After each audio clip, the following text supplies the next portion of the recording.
नमस्कार, ये आकाशवाणी शिमला है। अब आप राजकुमारी चंदेल से कोविड-19 पर विशेष समाचार सुनिए। प्रधानमंत्री नरेंद्र मोदी ने कहा है कि देश ने क्रांतिकारी बदलावों के लिए वैश्विक कोरोना महामारी के बीच संरचनात्मक सुधार किए हैं।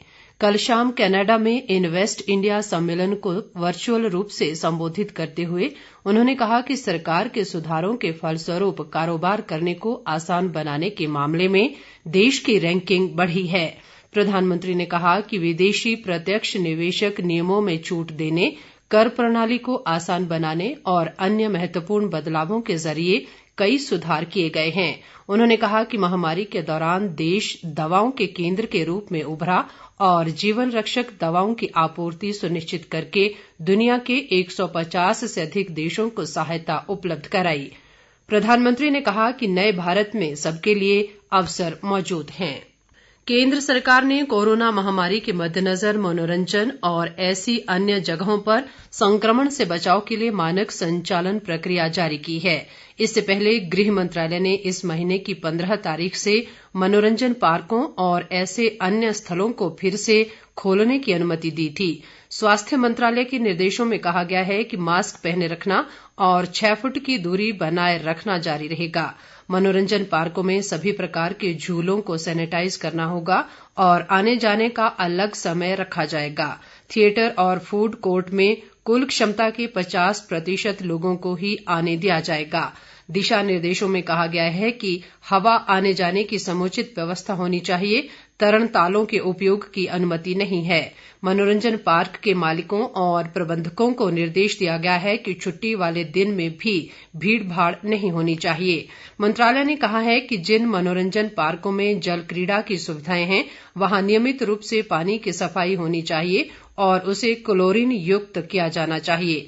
दिशा निर्देशों में कहा गया है कि ऐसे मनोरंजन पार्कों में फूड कोर्ट में ऐसी व्यवस्था होनी चाहिए कि किसी ग्राहक को खाना लेने या बिल देने में किसी अन्य व्यक्ति से संपर्क न करना पड़े।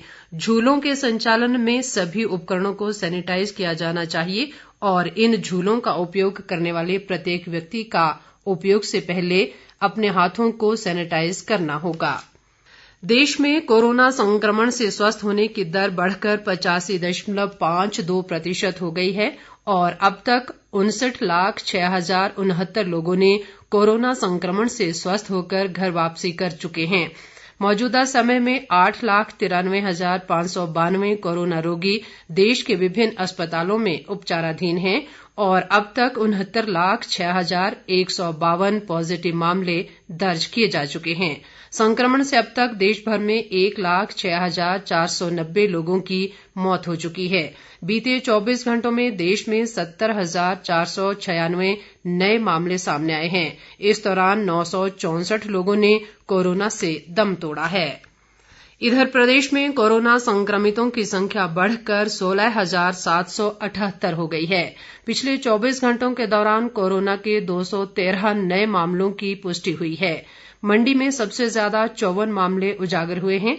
इसके अलावा शिमला में 37, सिरमौर में 25, सोलन में 21, बिलासपुर में 18, कांगड़ा में 17, कुल्लू में 12, चंबा में 11, हमीरपुर में 8, ऊना में 5, लाहौल स्पीति में 4 व किन्नौर में 1 पॉजिटिव मामला शामिल है। इस दौरान 259 मरीज स्वस्थ भी हुए हैं। स्वास्थ्य विभाग द्वारा जारी बुलेटिन के अनुसार मौजूदा समय में प्रदेश में कोरोना के 2,943 सक्रिय मामले हैं जबकि 13,583 मरीज अब तक स्वस्थ हो चुके हैं तथा रिकवरी रेट 80% से अधिक पहुंच गई है। कोरोना से अब तक 233 लोगों की मौत हुई है। राज्य भर में कोरोना के कुल 3,16,865 नमूनों की जांच की जा चुकी है। इनमें 2,99,934 नमूनों की रिपोर्ट नेगेटिव आई है। देश में लगातार 3 सप्ताह से कोविड-19 से स्वस्थ होने वालों की संख्या इस महामारी से संक्रमित होने वाले लोगों की संख्या से अधिक है। पिछले 3 सप्ताह से कोविड मामलों की संख्या घट रही है। स्वास्थ्य मंत्रालय ने कहा है कि स्वस्थ होने वालों की बढ़ती संख्या और नए मामलों की घटती संख्या राज्यों व केंद्र शासित प्रदेशों के संयुक्त प्रयासों का परिणाम है। इन प्रयासों के अंतर्गत केंद्र सरकार की रणनीति के अनुरूप व्यापक रूप से जांच कराई जा रही, रोगियों की पहचान कर उन्हें तुरंत अस्पताल में भर्ती कराया जा रहा है और उपचार के मानक तरीकों का पालन किया जा रहा है। इसके साथ ही ये समाचार बुलेटिन समाप्त हुआ। नमस्कार।